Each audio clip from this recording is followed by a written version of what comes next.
Good morning. What do you hear in the background? My baby.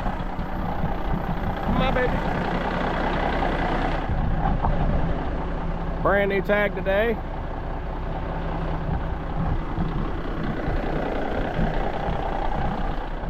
New transmission. Steve says, man, you ain't gonna believe it. You're only gonna want to drive this one from now on. It is a 10-speed, but it's first, second, pull back, third, flip, fourth. So you only shift 5 times. We're gonna take it on a little test run. All right, if I don't do this right, no laughing. First, I gotta put some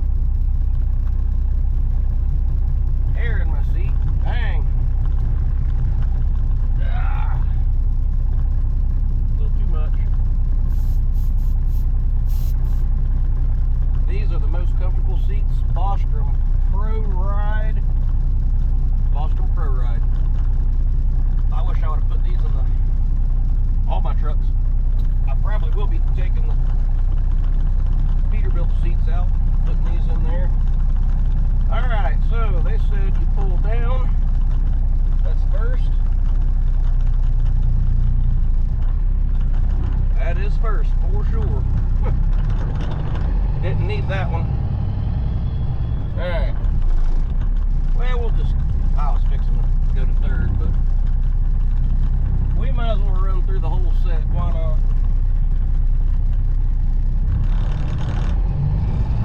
I'll never need first. Then you flip that switch a second. Third.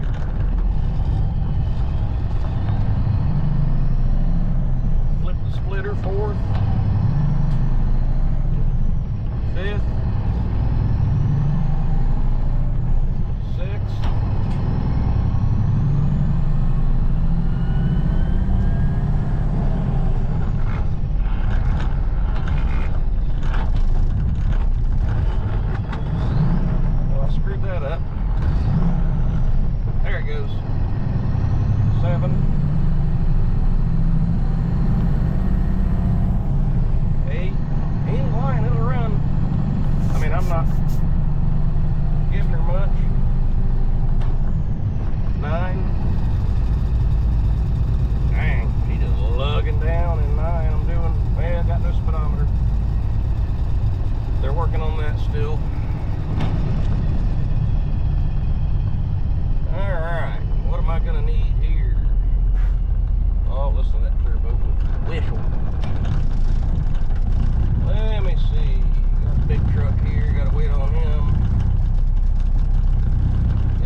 Big road.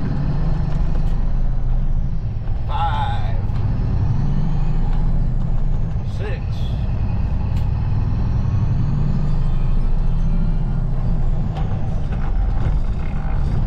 7. I'm trying to feel it, but it's in the wrong spot for me. I found it.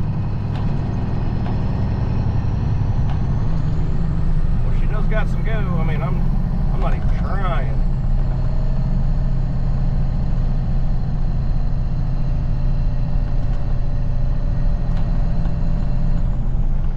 Hey, kind of cool. Gonna take some getting used to.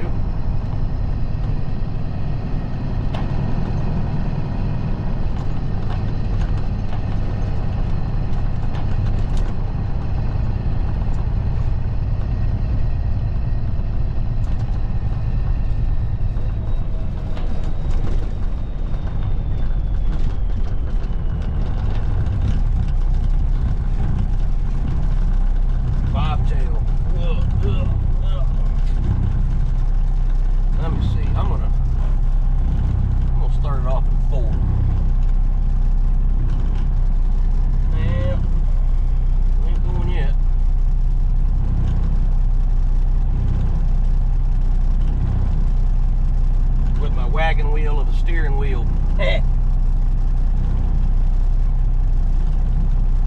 Come on, cars. Daddy wants to drive his KW.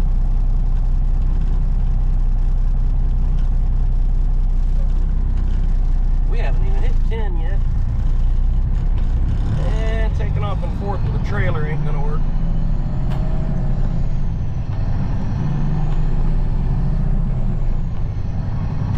I think Pops is gonna love this transmission, actually. There we go, there's 7. I found it right away that time. 8. I hope, baby.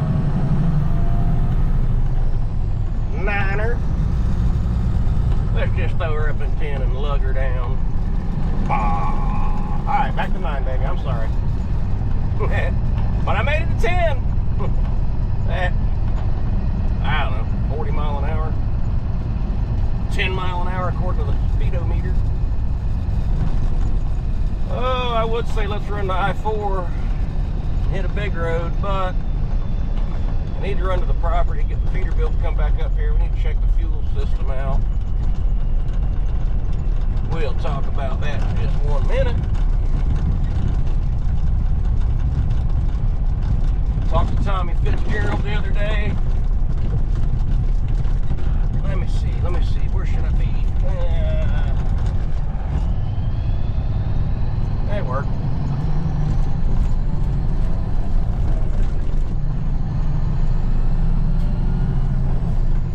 Transmission got a little bit of a whistle to it. Need to get on the road and figure out what that is. I want to hear it loud. Whistle, baby, whistle. Sing me to sleep.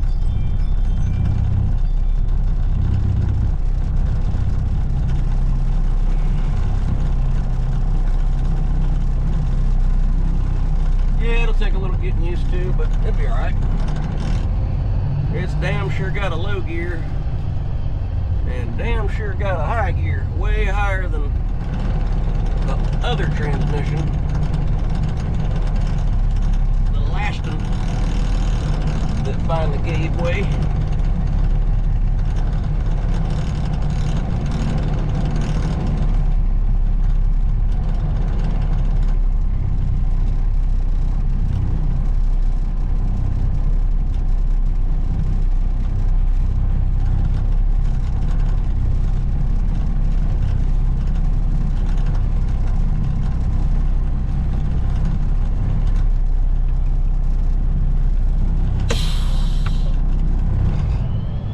Listen to that old girl. Dang.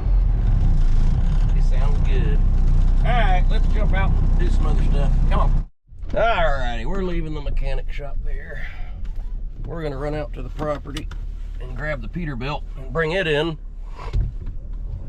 So, got the Peterbilt back. And it's got a few leaks, which that's easy enough. Well, I mean, I can't say easy enough, but it needs to be fixed. But it's doing some jerking around. And I stopped at the Pilot the other day, and this whole time I'm thinking, man, that feels like a transmission, or it feels like a rear end. Just crazy, but no consistency at all to it. I mean, the whole hood will shake. It's not bumps on the road. I know the truck well enough. I'll pull into the Pilot to get some fuel. I'm looking at the tack, and the truck goes bah, bah, bah 3 times in a row. Falls about 200-ish RPM. Like, okay, well, that's it. That's the start of it somewhere. But it really does feel like transmission or rear end. But then I'm thinking to myself, well, the only thing they touched was the motor. It's got to be in the motor. It's the only damn thing they've touched. So when it did that, that sort of was the sign that, okay, it's in the motor. So I called Tommy Fitzgerald on Saturday at Semi-Casual Fitzgerald Peterbilt. I said, man, my truck's still broken. He said, I'm coming to get it. I mean, that fast. I'm sending my driver. I said, well, hang on, Tommy. I've been talking to my mechanic about it. Let's not do that right away. I said, I appreciate it, and I really do. I mean, I should have called Tommy when the truck first broke. I didn't think about it. I thought, you know, they're way up north. There's a Peterbilt right here. He's probably just going to tell me to go there. Well, that was wrong. He would have come got the truck and brought it back up there and fixed it.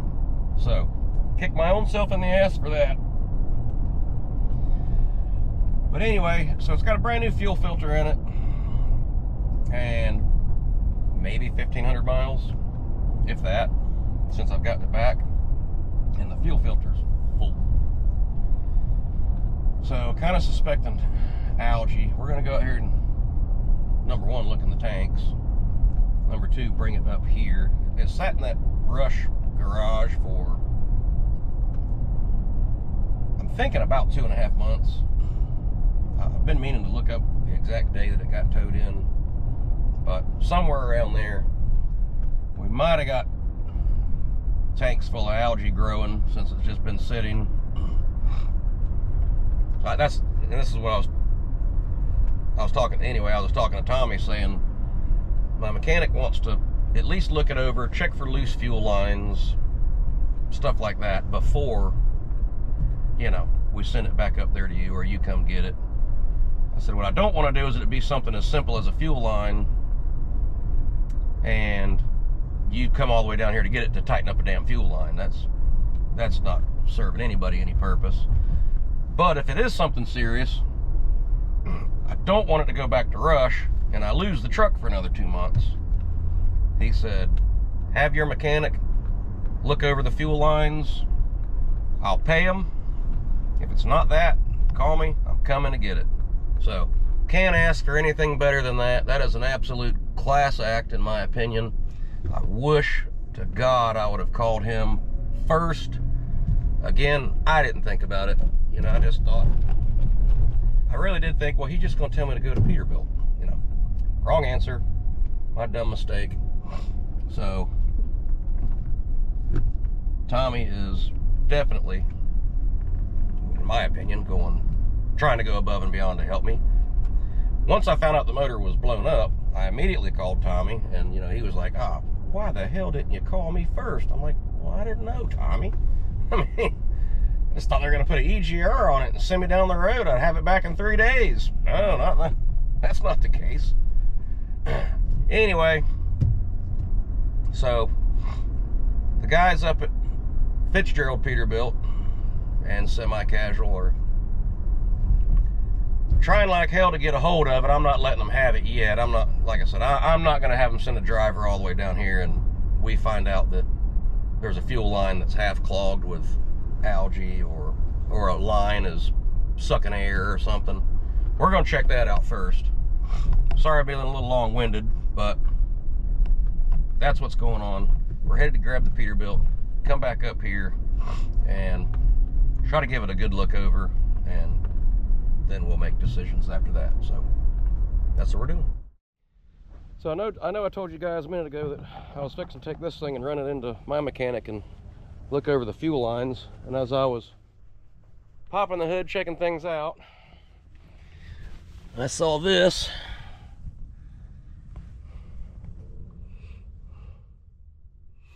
And it was obviously running down the frame. So I looked up at the frame rail, you could see it all there. And then finally I've got enough of it where I can see what it is. It's red. So obviously it's antifreeze. And it runs all the way down the frame rail back to the, looks like it goes all the way to the end of the motor. You can see where it's been dripping on the exhaust here. And you can see where it's dripping on the spring. And this head bolt is loose. Cannot for the life of me figure out where this antifreeze is coming from. Probably behind this somewhere. So then I came around, hang on, this is work, I need to answer this call. Well, that was a good phone call. That's one of our new clients. Not to interrupt what we were just now talking about, but I'm going to interrupt for just a second. One of our new clients. So yesterday they had a massive breakdown. They needed a truck, and I mean they needed a truck now. So Pops jumped in his truck. He took off. Their plans changed back and forth. Pops ended up going all the way down to Boynton Beach, picking up a rental, bringing it back up to him. He didn't get in till 10 o'clock or so last night. He got back in the truck this morning at 5, delivered that machine for them. So they were calling to say, hey, I need another machine moved, and thank you so much for your service. You know, you really helped us out, got us out of a bind. So that's always a good phone call. Anyway, back to the Peterbilt. So then I came around here to check the oil, and I noticed all of this.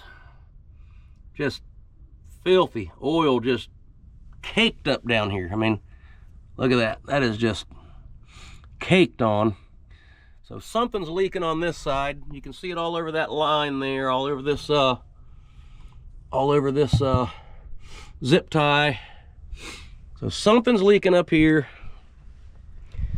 And you guys know that we were, again, talking about going to my mechanic just to look through the fuel lines and see if we could find a line pulling air to save everyone, you know, a trip to Tennessee. So I took video of each side of the truck, sent it to Tommy Fitzgerald, and I'm sitting here kicking myself in the butt thinking, why even bother going to my mechanic, because it's still got to go to a shop to get the other stuff fixed, whether there's a fuel line sucking air or not. Sent those 2 videos to Tommy Fitzgerald. He called me within 30 seconds and said, Chris, please just let me send a driver. And I said, Tommy, I was actually beginning to think the same thing. We don't even need to, what does it matter if my guy even looks it over, because it's got to go to the shop. So Tommy Fitzgerald, thank you, buddy. He's really getting it, really taking good care of us. I mean, doing his best to make it right. You know, it's not his fault that the damn thing broke. He doesn't manufacture engines. He just sells trucks, you know. So those guys are doing a good job. I wish to God I would have called them day one when the thing broke. It just didn't cross my mind. I mean, if you buy a Chevrolet in Florida and you're out in Texas and it breaks down, you just go to a Chevy dealership, you know. Get it fixed if it's under warranty, you know. Was sort of my mentality on this thing. But anyway, plans have changed. We're not going to run that to my mechanic. Tommy's just going to send a guy. So they're going to pick it up, bring it back to Tennessee. I think Tennessee. He said, I promise you, you're going to be priority number 1. We're going to get it right and get it back to you. So that's a good deal. That's what we're looking for. And so we're probably going to go back to town, get the KW, come over here, put it underneath one of the trailers, do some testing with it. We got some machines to move. So not today, but tomorrow. Pops has just got in. He's working on some other things that we got going on. So that's the direction we're headed. A lot of gab going on here, but trying to keep you updated the best I can. Thank you, Steve. You're welcome. All right, Steve said this is what they call a Super 10 transmission. Somebody asked me what kind of seats are in the Mac. I gotta get that info to you. Well, that went the wrong way. Gotta let air build up a little bit.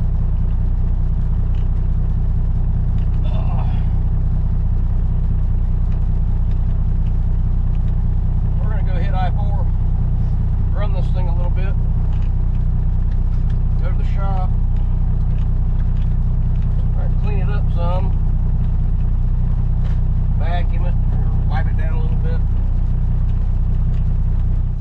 Alright, we made it to the yard. What a beautiful ride that was. This thing is ready to stroll, I'm telling you. That transmission made all the difference in the world. Let's go check something out. Look at that lineup, folks. Gosh dang. Finally got them all back. Whew. Diesel Life grill. Diesel Life grill.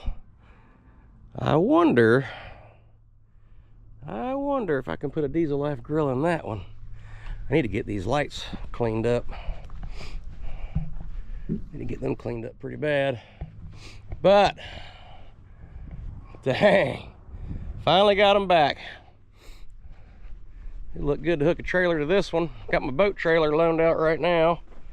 I've got an idea with my boat trailer, but I also have a landau. Got a landau in the works. Just waiting on some paperwork. It's not the landau that I want, but it's the landau that I'm getting. I want a 53 footer. This one's going to be 48, but you know, hey, price is right. I'm not going to leave it. Not going to leave it behind. So we'll have a landau for either truck and the ramp trailer. That is a loaner, but I'm sure it'll be hanging with us. So landau, ramp trailer, detach, boat trailer. Got an idea for the boat trailer. Not going to quite reveal that yet. Don't want anybody jumping on my game. But putting the boat, piece of glass, that'll start a forest fire. Putting the boat trailer to work, I agree with Tim Gentry. People are out there right now bidding that stuff at $4 a mile. And at $4 a mile, good luck. You can keep it. So I bid one the other day. I actually had one to move. And then when I was gonna move it for a friend, but when the transmission went out, that put me down to one truck. I had to call him up and say, man, I'm sorry, I can't move it. But we did bid one the other day, and I was high. And the guy says, man, you're high. Everybody's bidding these at $4 a mile, which is exactly what Tim Gentry said in one of his videos. So I believed it. So with two people saying it, 4 states away from each other, gotta be accurate. But hell, did I say 4 cents a mile? $4 a mile. If I said 4 cents, I meant $4. But there is no way on God's green earth I'm deadheading halfway down the state free, run a boat 250 miles, and then deadhead all the way back home for $4 a mile. No sir, not happening. That's like, it was gonna be like 1,200 bucks or something. I can't remember the exact mileage. It was less than 250, but another 300 for me to get to it, and then another 300 to get home. Have a damn 14-hour day in for 1,100 bucks. I said, sorry, not this hombre. I can sit right here in Polk County and smoke those numbers, moving equipment and burning a fraction of the fuel. I may move the Kenworth around over here, do some vacuuming and stuff on it, but first I'm going to go see my son. He's here. But Pops has to get out of here early in the morning. I have to get out of here early in the morning. We're going to go move a big Caterpillar Traco. Can't remember what number, 3 something. It's like an 80,000 pound machine. The job site we're going to is a bit of a challenge. It's way up a hill, and you got to back all the way out, which, you know, just takes time, that's all. But that's what we're doing tomorrow, and as far as today's concerned, that's it. See y'all later.